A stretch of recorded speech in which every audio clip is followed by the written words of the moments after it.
पुराने समय की बात है। किसी नगर में मंगल नाम का एक ठग अपनी बूढ़ी माँ के साथ रहा करता था। उसके पिता का देहांत बहुत समय पहले हो चुका था। मंगल काफी समय से ठगी का काम करके अपना और अपनी माँ का गुजारा करता था। एक दिन जब मंगल ने अपनी माँ को बहुत ही उदास बैठ देखा तो कहने लगा, माँ, आज तू इतनी उदास क्यों है? क्या मुझसे कोई भूल हुई या घर में तुझे कोई कष्ट है? तो माँ बोली, ऐसी कोई बात नहीं बेटा, मेरी उदासी का कारण तो कुछ और है, छोड़ तू। जानकर क्या करेगा? तो मंगल ने कहा, नहीं माँ, तू बता तो सही, मैं पूरी कोशिश करूंगा कि तेरी उदासी को दूर कर सकूं। तो सुन बेटा, मेरी उदासी का एक ही कारण है और वो ये कि मेरे मरने के बाद तू किस प्रकार भोजन बनाकर खाएगा, कौन तेरी देखभाल करेगा? यदि मेरे सामने ही तेरे लिए कोई रोटी बनाने वाली आ जाती तो अच्छा होता, लेकिन तू है कि मेरी कभी सुनता ही नहीं। यदि तेरी उदासी का कारण सिर्फ यही है तो तू चिंता मत कर माँ, मैं वादा करता हूँ कि जल्द ही तेरे लिए एक सुंदर सी बहू ले आऊंगा। अब तू जल्दी से मुझे खाना परोस दे, मैं खा पीकर काम पर जाऊंगा जल्दी ही। उसकी माँ ने मंगल को खाना परोस दिया और मंगल खाना खाकर अपने ठगी के काम के लिए घर से निकल पड़ा। चलते चलते वो एक सुनार के पास पहुंचा और सुनार से कहा, सेठ जी, एक बड़ा ही अच्छा और कीमती हार मुझे चाहिए, क्या आपके पास मिलेगा? तो सुनार बोला, हाँ, क्यों नहीं श्रीमान, आप बैठिए, मैं अभी आपको दिखाता हूँ। जल्दी ही सुनार ने मंगल को बहुत से कीमती और सुंदर हार दिखा डाले, जिनमें से एक हार मंगल को पसंद आ गया और वो कहने लगा, सेठ जी, इस हार की कीमत क्या होगी? तो सुनार ने कहा, हुजूर, आपके लिए सिर्फ 500 अशर्फिया। तो मंगल बोला, ठीक है, ये लीजिए 500 अशर्फिया और इसकी रसीद बना दीजिए। सुना बोला, अभी लीजिए हुजूर। सेठ ने अशर्फिया ली और तुरंत उसकी रसीद लिखकर दे दी। मंगल दुकान से बाहर निकलकर एक सुनसान जगह पर पहुंचा और वो हार उसने एक पेड़ के नीचे छिपा दिया। थोड़ी देर बाद मंगल वापस उसी सेठ की दुकान पर पहुंचा। उसे देखते ही सेठ ने कहा, अरे साहब, आइए आइए, कहिए मैं आपकी फिर से क्या सेवा करूं? तो मंगल बोला कि सेठ जी, हमारी पत्नी और साली को आपका दिया हुआ वो हार बहुत ही पसंद आया। हमारी साली साहिबा भी उसी तरह का हार लेने की जिद पर अड़ गई है, इसीलिए मैं दोबारा आपकी दुकान पर आया हूँ। तो सुनार ने कहा, अरे श्रीमान, आप ही क्या हमारे यहाँ से जो भी एक बार जेवर खरीद कर जाता है वो कभी किसी दूसरी दुकान पर नहीं जाता, बार बार हमारे पास ही आता है। आप बैठिए, मैं अभी आपकी खिदमत में ठीक वैसा ही हार पेश करता हूँ। जल्दी ही सेठ ठीक वैसा ही हार लेकर मंगल के पास आया और कहने लगा, ये लीजिए श्रीमान, ठीक वैसा ही हार। तो मंगल बोला कि बहुत खूब, इसे भी आप डिब्बे में रख कर दीजिए। सेठ ने उस हार को एक डिब्बे में रखकर मंगल को थमा दिया। मंगल ने कहा, धन्यवाद सेठ जी, अब मैं चलता हूँ। तो सुनार बोला, चले जाइएगा हुजूर, लेकिन कृपा करके इस हार की कीमत तो अदा कर दीजिए। तो मंगल बोला, क्या मतलब कीमत? तो मैं आपको इसकी पहले ही दे चुका हूँ, पूरी 500 अशर्फिया। अब आप मुझसे किस बार की कीमत मांग रहे हैं? तो सुनार ने कहा, लेकिन श्रीमान, वह तो आपने पहले हार की कीमत दी थी, इसकी नहीं। तो मंगल बोला, क्या बकते हो तुम? पहले मैंने तुमसे कौन सा हार खरीदा? मैंने तो तुमसे यही हार खरीदा है जिसके पैसे मैंने तुम्हें दे दिए हैं और तुमने उसकी रसीद भी लिखकर मुझे दी है। सेठ ने क्रोध में भरकर तुरंत मंगल को पकड़ लिया और कहने लगा, धूर्त, मक्कार, चालाक इंसान, मुझे तुम इस तरह ठग नहीं सकते। या तो मेरा हार वापस करो या इसके पैसे दो। तो मंगल बोला, अरे बेईमान, तुम होगे एक हार के 2-2 बार पैसे मांगते हो, छोड़ो मुझे जाने दो, वरना अंजाम ठीक ना होगा। इसके बाद दोनों में कहा सुनी होने लगी। बात यहाँ तक बढ़ गई कि वे हाथापाई तक करने लगे। दोनों में झगड़ा और मारपीट होते देखकर पड़ोसी दुकानदार और राहगीर सभी वहां पर इकट्ठे हो गए। इसी बीच वहां पर नगर का कोतवाला पहुंचा। शायद किसी ने उसको सूचना पहुंचा दी थी। कोतवाल ने आते ही कहा, तुम दोनों ने यहाँ पर क्या हंगामा मचा रखा है? सेठ बोला, हुजूर, इसने मुझसे 2 हार खरीदे और एक के पैसे दिए, दूसरा मुफ्त में ही ले जाना चाहता है। तो मंगल ने कहा कि नहीं साहब, ये बेईमान झूठ कहता है, मैं एक शरीफ आदमी हूँ, इसीलिए ये मुझे ठगना चाहता है। मैंने इससे केवल एक ही हार खरीदा है। कोतवाल ने अपने सिपाहियों को आदेश दिया कि इन दोनों को पकड़कर कोतवाली ले चलो। कोतवाली पहुंचकर कोतवाल ने कहा, हाँ। तो सेठ अब तुम बताओ कि क्या किस्सा है। सेठ बोला, हुजूर इस आदमी ने मुझसे एक हार खरीदा, उसकी कीमत देकर इसने मुझसे रसीद लिखवाई और चला गया। कुछ देर बाद ये दोबारा से मेरी दुकान पर आया। सेठ की कहानी सुनकर कोतवाल मंगल की ओर पलटा और कहने लगा, क्यों रे, क्या ये सेठ सच कहता है? तो मंगल बोला, नहीं हुजूर, ये धोखेबाज बिल्कुल झूठ बोल रहा है। मैं एक परदेसी आदमी हूँ, मेरा इस देश में कोई रिश्तेदार भी नहीं जिसे मैं वो पहला हार दे दूं। मैंने इस दुकानदार से केवल एक ही हार खरीदा था और इसकी रकम देकर इससे 500 अशरफिया की रसीद भी लिखवा ली थी।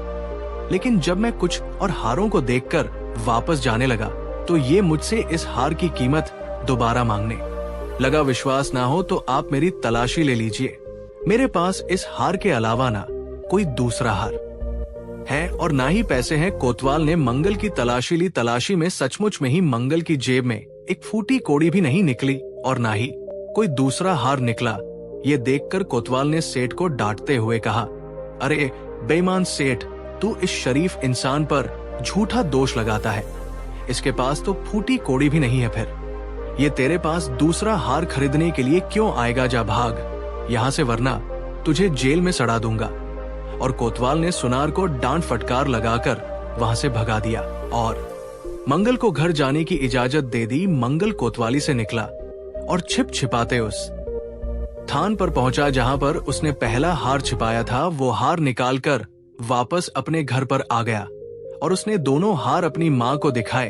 इन कीमती हारों को देखकर उसकी माँ भी बहुत खुश हुई और कहने लगी, वाह बेटा, अब तो तुम्हें कई महीनों तक कुछ करना नहीं पड़ेगा, बस अब एक सुंदर सी बहू घर पर ले आओ। तो मंगल ने कहा, मैं जल्दी ही तेरी ये इच्छा भी पूरी करूंगा।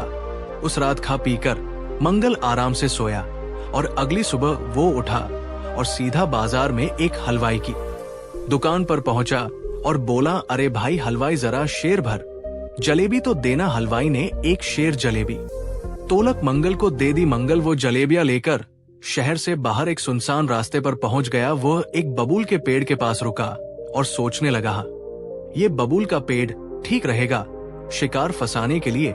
फिर मंगल ने बबूल के पेड़ पर चढ़कर लगभग 3 पाव जलेबी बबूल के कांटों में छेद छेद कर लगा दी और फिर उसे देखकर कहने लगा, वाह, ये जलेबियां इस पेड़ पर कितनी सुंदर लग रही है।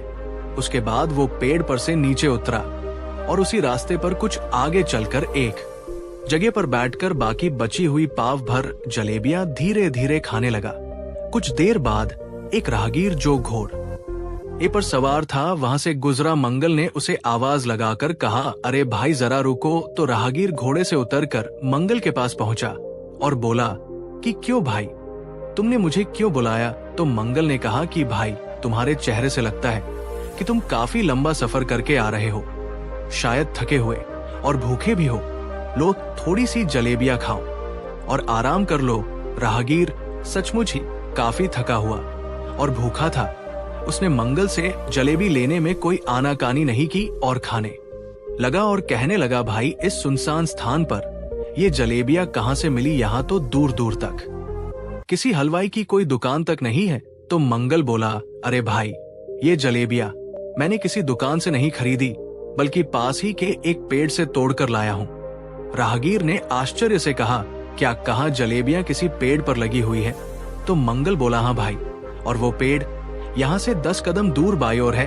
तो राहगीर ने कहा कि अच्छा भाई, मुझे वह बड़े जोरों से भूख लगी है, मैं अभी जलेबियां तोड़कर लाता हूँ। ये कहकर वो राहगीर तुरंत जलेबियां वाले उस पेड़ पर चढ़ गया। वह यहाँ तो सचमुच ही जलेबियां लटक रही है। फिर राहगीर ने पेड़ पर चढ़कर जलेबियां तोड़ी और वही बैठे बैठे उन्हें खाने लगा। वो जलेबियां खाने में इतना मग्न हो गया और जब कुछ देर बाद जलेबियां खाकर वो पेड़ से नीचे उतरा तो देखा कि उसका घोड़ा और मंगल दोनों ही वहां पर नहीं थे।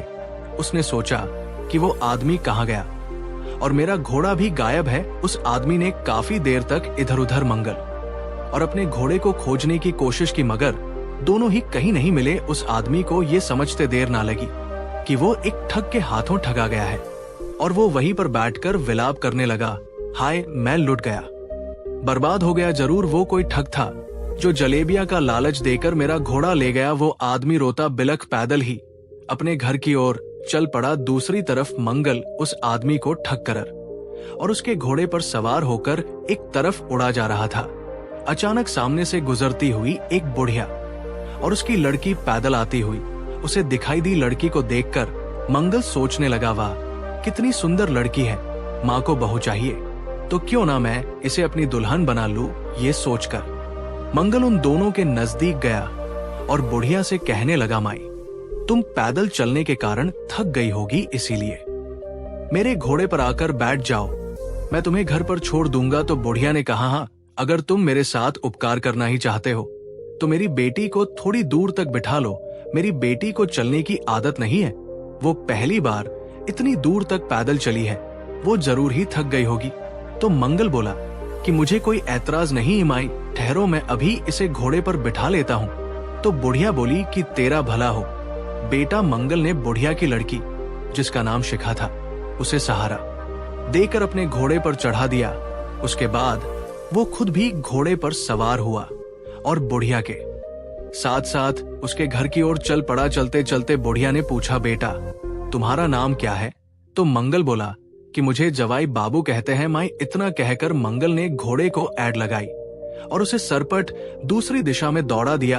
अपनी लड़की को इस तरह से भगाकर ले जाते हुए देखकर बुढ़िया चिल्लाने लगी, अरे कोई पकड़ो उसे, जवाई बाबू मेरी लड़की को भगाए लिए जा रहा है। बुढ़िया की चीख पुकार सुनकर आते जाते लोग उसे घेर कर खड़े हो गए। क्या हुआ माई, तुम इस तरह से चिल्ला क्यों रही हो? तो बुढ़िया बोली कि अरे कोई मेरी बेटी को बचाओ, वो जवाई बाबू मेरी बेटी को जबरदस्ती भगा कर ले जा रहा है। तो लोगों ने कहा, अरे माई इसमें हैरानी की कौन सी बात है, वो तुम्हारा जवाई बाबू ही तो है, अगर वो तुम्हारी बेटी को नहीं ले जाएगा तो कौन ले जाएगा?